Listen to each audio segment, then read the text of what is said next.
This person, Paul, that you know, is just a part of my entire emotional system. I'm going to give you some insight into my life that may sound a little unusual to people who aren't familiar with dissociative identity disorder or the idea of parts therapy. Paul is the part that stepped up and felt he had to take charge when we were very young to try and survive in the emotionally, religiously abusive household of our youth.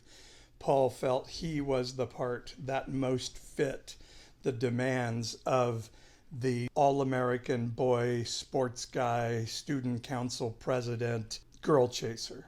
So Paul stepped up and took charge.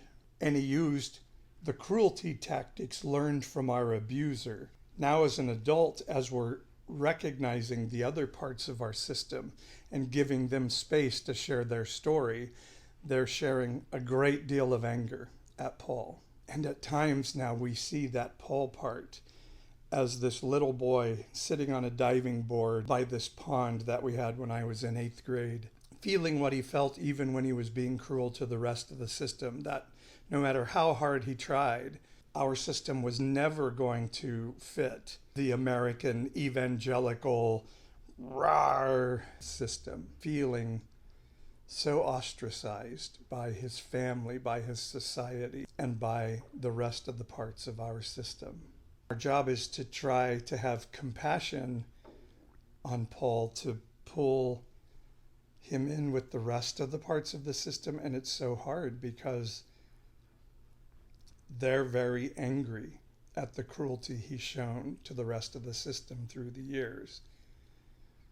We're all trying to learn that Paul is a protector part that was doing his best to save our life. While extremely unhealthy, the tools Paul used worked because we're still here.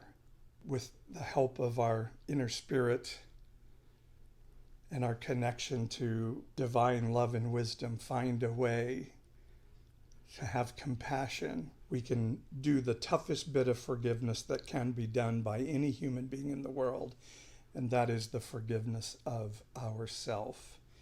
That the ability to love our neighbor is absolutely rooted in the ability to love ourself. Love you all.